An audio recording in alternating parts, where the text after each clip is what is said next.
Hello, and welcome to a new episode of From the Honeycomb, a podcast that creates a spark of positive energy in your home to design, architecture, yoga, meditation, and travel. I've created this podcast as a place to come for design inspiration and to learn about Vastu Shastra with a modern approach.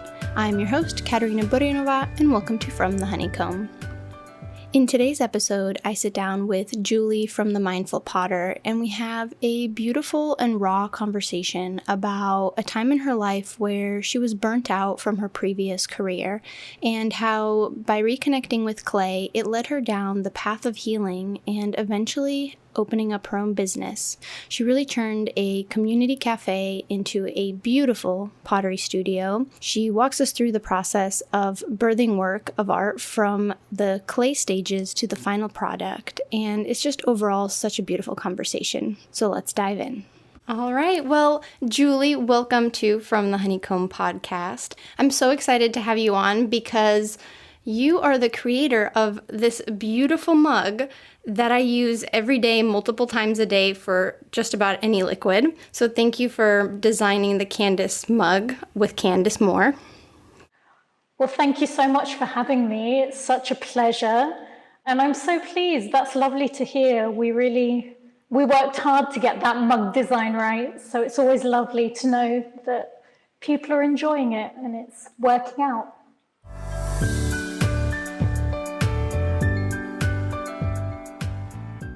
And so, Julie, before we dive into the episode, would you like to introduce yourself and then share something that you are grateful for?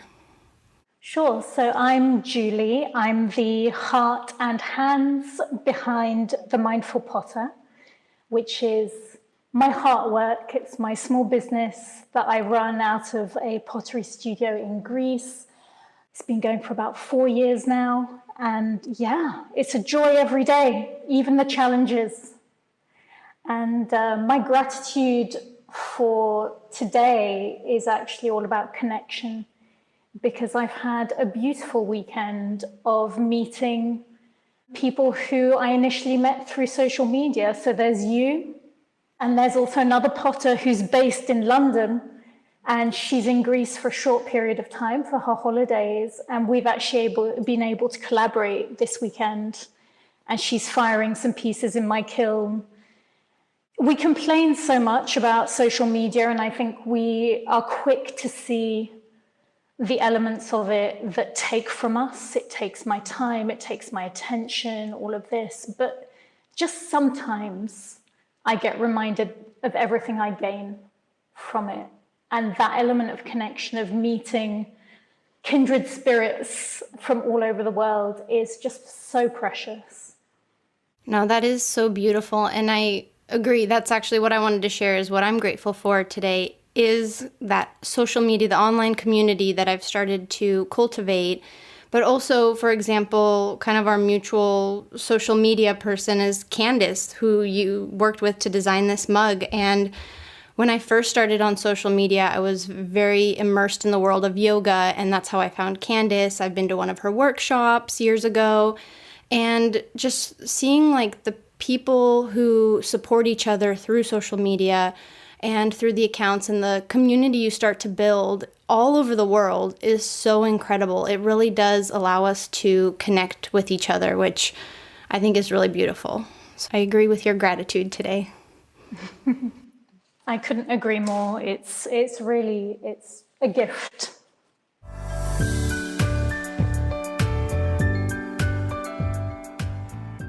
So Julie, you mentioned that you started The Mindful Potter about 4 years ago. Would you walk us through the journey of starting your own business and just how that journey was for you? It's been an incredible learning curve. Before running my own small business, I worked with refugees. I was a humanitarian working with refugee children and youth for many, many years all over the world. And it was wonderful and I loved it, but it was also no longer serving me.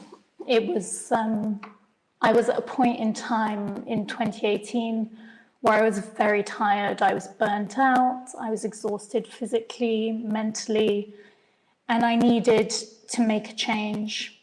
And at that time, I'd already started to reconnect with clay. I was working with clay here in Athens in a beautiful little studio where I was hand building. There was such healing in that creative practice. It brought me such peace that I really thought, okay, if I'm going to give up a career I love, it's got to be for something else which I can also pour my heart into. I can't just make the decision out of fear and anger and leave because I'm tired. I didn't want to make it into a negative decision. So slowly over time, I built up my practice. And I think possibly with the blind optimism of a true Sagittarius, I decided that it was time to just make the leap and try, just give it a go. So I started the business. It was very small. It was just me in a community studio with a website and my Instagram account, which has grown slowly over those years. And that was how it began, really, just as a heart-led project to support my healing and to see what could come next with this huge career change that I flowed into at that time. Wow, I had no idea about your background. This is amazing to go from such a different field of work, working with refugees, to working, by yourself in your studio and creating like beautiful works of art. How did you find the transition to just being immersed with just by yourself after working with so many people? I think I'm actually finding it harder now. At the time, I was still working in a community studio with many other artists. So there was that great community vibe. There's always something going on. You really sort of feed each other's creativity with ideas and conversations, and just seeing what people create is so inspiring. These spaces are just wonderful. It was a really wonderful way for me to transition into it. It also took some of the pressure off me because I didn't have to put in place the physical infrastructure of a business right at the beginning. Mm-hmm. Because real talk, I didn't come into this with a business plan and a strategy and projections and a 5-year forecast of whatever was going to happen. Right. I came into it thinking, I have to make a change. I want to build a heart-led business that is going to align with my values and also align with my energy and how that flows through the day, because I acknowledged that I was in a period of my life where I was recovering from mental health problems, and I did need to give myself some grace and build something that would serve me. So that has been an ongoing kind of struggle and an interesting, well, not struggle, but a kind of ongoing dynamic that's constantly shifting in the business. Is kind of who's the boss, me or the business, which is an interesting thing. And that's even more so since I moved into my own studio space, which is this beautiful, exquisite, luminous space in Athens, and I love it. But when there are no students here, when the beautiful souls who come in here to access the studio and create their own work are not here, it is very quiet, and you have to get used to that. So it's quite the transition. It's a very different pace, and it's a very different dynamic of work. But yeah, I'm learning every single day, and it's just a fascinating journey. No, it is. And that's one of the reasons I also really enjoy following you on Instagram is you take us through almost every day through the process of creating your work, and you share so much of the studio with us and your plants and just how you're creating this space. How did you find the studio, and how long have you been in the studio?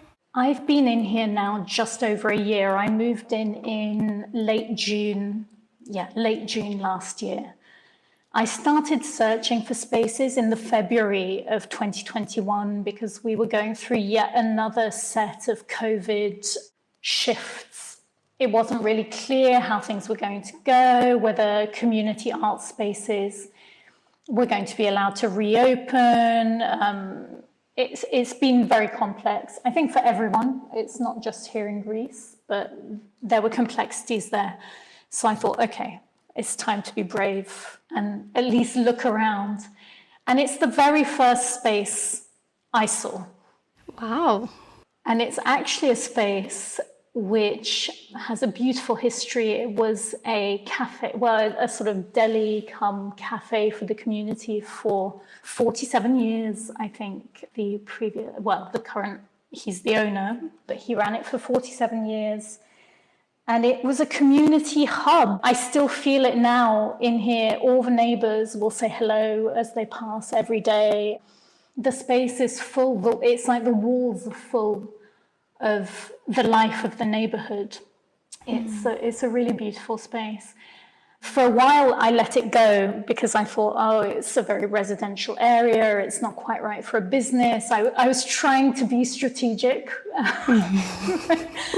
And actually, I should just have continued to be intuitive and heart-led about the whole thing because I came back to it 3 months later and rented it.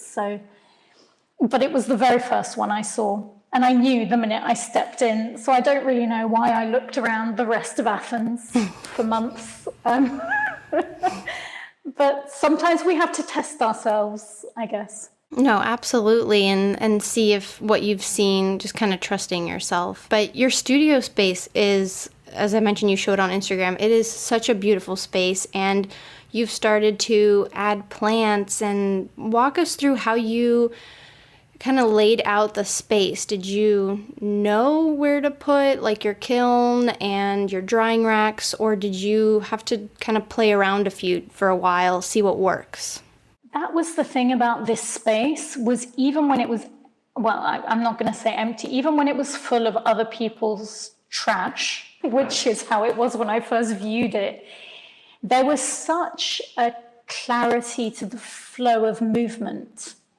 The way it was laid out really lent itself to the ceramics process and how at one end of the studio we need to work mostly with the wet clay and then have the drying racks you mentioned and all of this and all the wet clay and all the recycling that happens with that.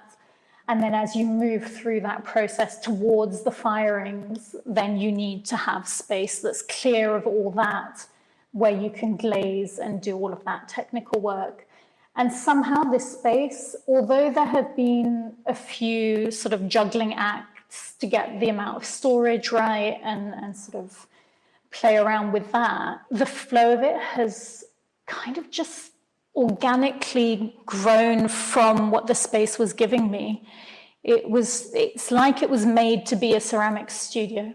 It's kind of extraordinary. It is, because for the listeners who don't visualize this space, I just realized, I know what it looks like, and you know what it looks like. You're recording there right now.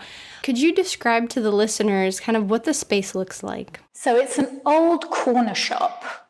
It has these huge windows, and it receives light all the day. I have a little bit of direct sunlight in the morning, and then as the sun moves over us, it's just full of light throughout the day. And as you come in, I've set up sort of a small area where there's sort of finished pieces in case anybody pops by and would like to buy something.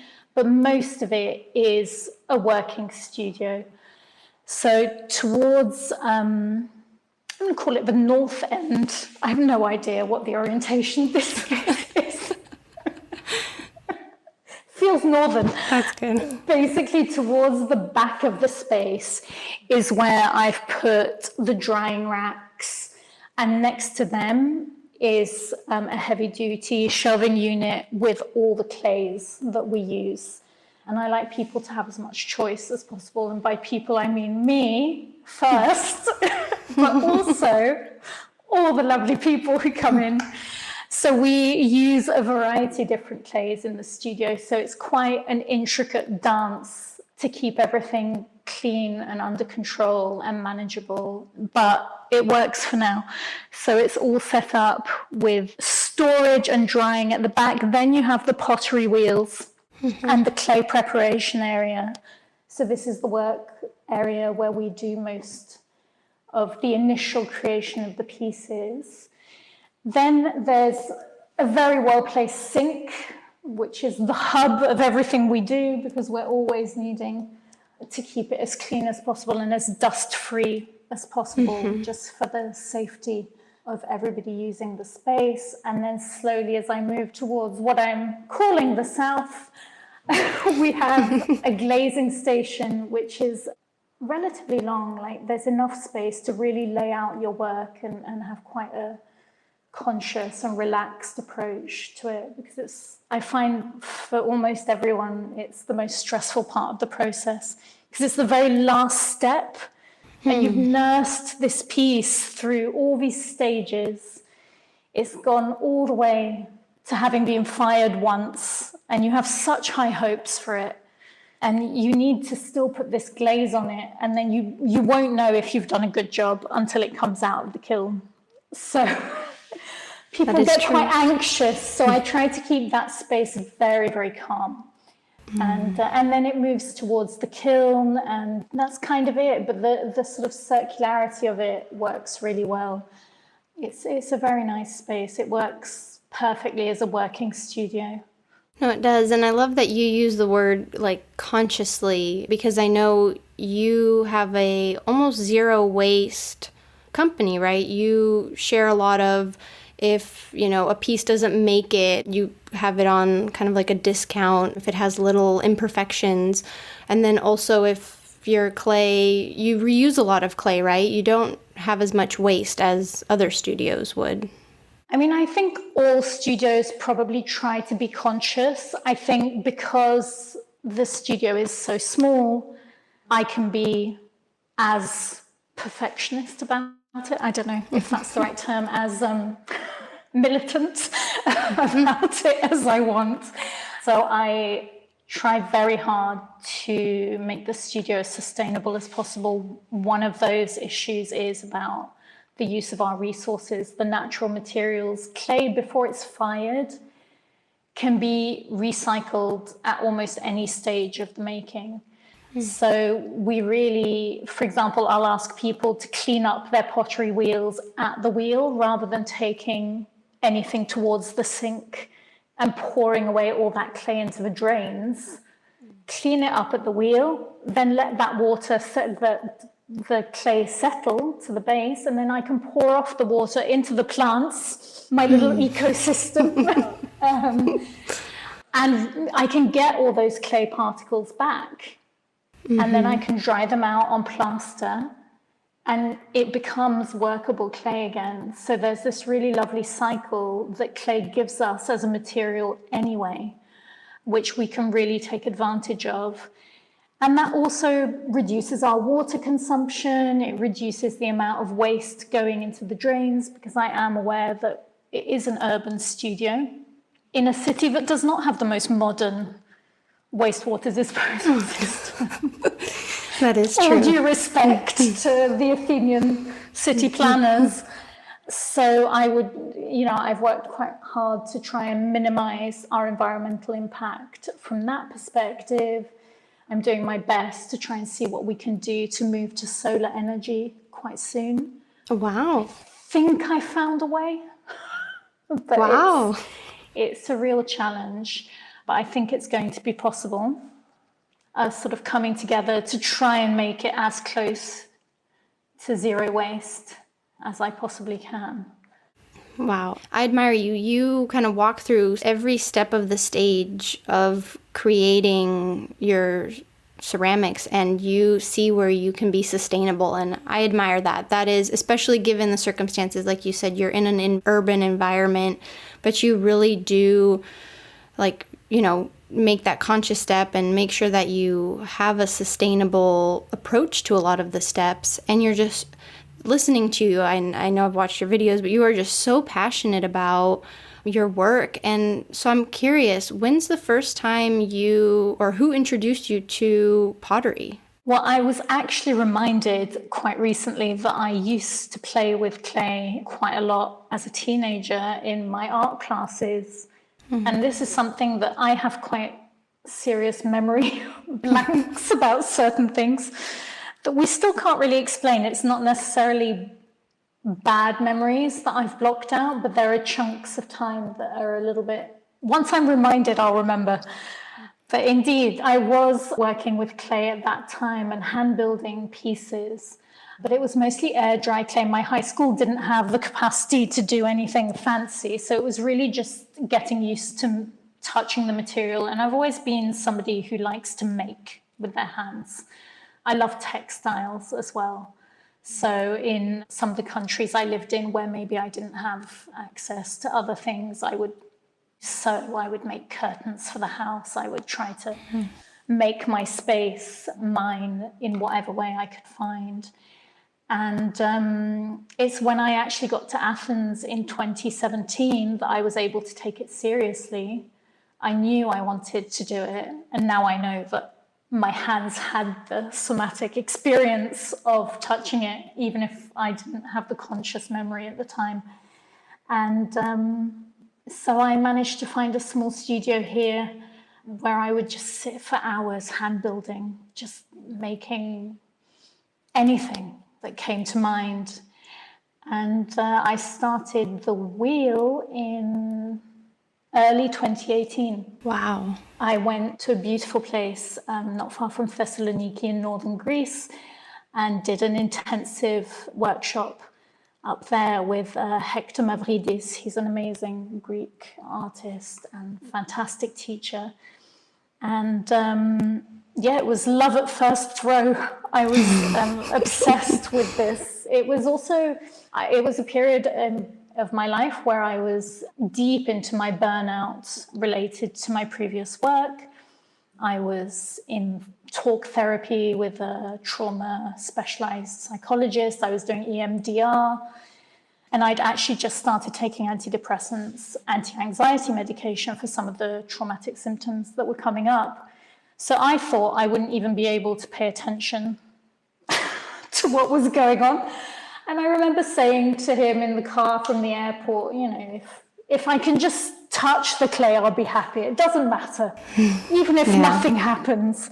But actually, it's as if it hyper-focused me. And there's something about the creative flow, this flow state, that doing something challenging but creative gives us as humans, that just allows our brain to rest. And I think the pottery wheel is probably 80% of the reason that I recovered as quickly as I did. It really, really helped me. Wow. Thank you so much for sharing your story. That is amazing. And I'm so happy for you that you were able to find, the pottery and the wheel to help you heal, because when you're part of that healing journey, there is the easy fix of antidepressants and then just staying on those till, you become dependent on it. And I love that you found this avenue of ways to cope, but also now this has brought you a community as well as an income, as well as just your life. And it's an amazing story to hear. I am just blown away by you right now. So thank you. No, thank you very much. I mean, you're absolutely right. And I was terrified to start with the medication. I was really reluctant. I was scared. I thought I'd be on it for life and all of these things. But I think I was lucky in two respects. The psychiatrist who was following my situation was very clear from the beginning that the depression and the anxiety were situational. So if I chose to make the changes that I needed to make in my life, I would be able to pull myself out of it. But his point was, why struggle to do that without taking the edge off? Like, just let me help you to help yourself. Let's do this, low dosages, we'll build it up if we need to, He was very supportive. And I don't recommend this, but I ended up just sort of stopping, just took myself off them which I appreciate any medical professionals listening might have a reaction to, but it worked for me. I didn't need them anymore, and I just knew. And I think we do know our bodies. I think we know, and if we have the headspace to be able to then trust ourselves to make the decisions we need to. So I don't recommend it for others. Of course, listen to your medical practitioners. But for me personally, there just came a point in time when it was very clear, and that was in 2019. The business was doing pretty well. I felt like I'd kind of found my voice with it. The community was building, as you said. I had my physical community around me, the art space where I was working, but I also had this great network of people on Instagram to just chat to and learn from, and it was just wonderful. So somehow it all just came together. Yeah. Oh, I love that. And kind of going back to the community on social media, and you have very much, I would say, your online business and your online sales. Is that the majority of your sales? It has been for the majority of the lifespan of the business, especially as I've only really had the physical space for a short amount of time. That has slowed recently, I think, with everything that is happening in the world, including summer holidays, which I'm very happy that people are having this year. Yes. But I think that there's been kind of this moment of pause where we've all sort of taken a minute and thought, oh, hang on, what's happening? Where are we going? So things have slowed down a little bit, but I feel very optimistic. I don't know if it's just that the stars have realigned in a less complex situation also, but I feel like everything's picking up again. And yeah, but the online part of the business has sustained it from the beginning, and it's just a joy. It's lovely. You wrap a mug and you know that you're sending it to Australia, and you think, so lovely that something from here will go there. I send a lot to the US, which is also great, and it's worked out really well. I do my best for that to also be as sustainable as possible. Obviously, it's never going to be as sustainable as buying local, but wherever there's an option. So with my courier company, you can go green to offset the emissions, all of this kind of thing. So I do all of those things so that hopefully my practice isn't doing harm. That's the most I'm hoping for at this stage.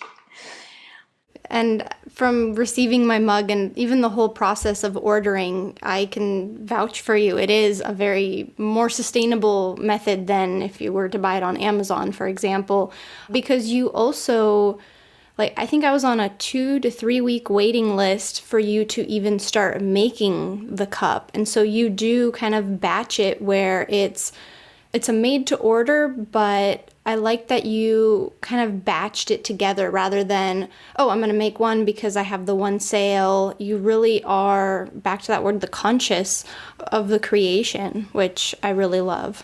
Now, I really wanted to make this pre-order system. So for those who don't know, I've sort of set up a system where there's a made to order section on the website where you can order your piece to absolutely your preference. And if there are colors that are not there, we can always have a conversation and I can see if I can do it. So the idea is that you're really creating something that you will treasure, and it will be sustainable because you want it. And you're not buying a mug that you expect to replace in a year, 2 years. You expect it to last and to be with you for the long haul. So there's that aspect to it. But yes, indeed, because I do try to give people lots of options, I also tried to make sure that I batched everything so that the kiln was always totally packed. We weren't wasting any electricity in the process, that it was as efficient as possible. But it did mean that people had to be patient. So thank you for your patience. You are very welcome. I'm trying to see how I can build efficiencies in to make it a little bit less of a weight for people.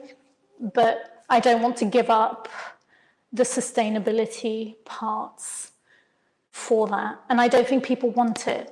I don't think those who are willing to go through that made-to-order process are necessarily requiring that. So luckily, I have found lots of very patient, beautiful souls who are willing to wait. So I'm very lucky. And it is definitely worth the wait, I will say. And I've already started to kind of look at, I know this past 2 days ago, we had some casualties in our household with mugs being broken 2 in one day.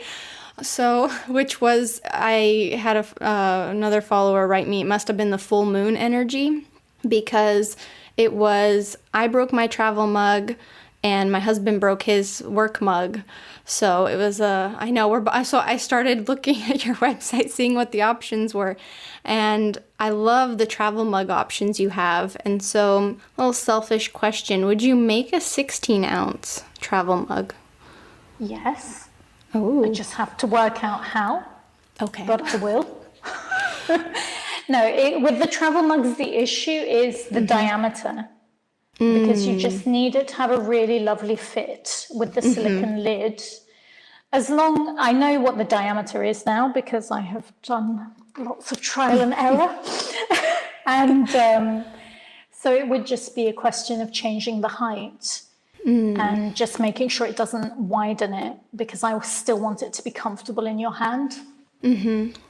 No, I appreciate it. No. Yes? Oh, you, good. You will be my tester for the new Travel Mug 3.0. Yay! Perfect. Thank you. I know you have the 12 ounce, and I need that room for my milk. So I was like, oh, if I could do, but I would be more than happy to. Yay! It will be the next prototype. It's yours. Oh, thank you. I will be patient here, waiting in California for it. So thank you. Hopefully not too patient. I'm hoping, well, I'm not going to make you promises on a podcast. But I'll do my very best. Thank you.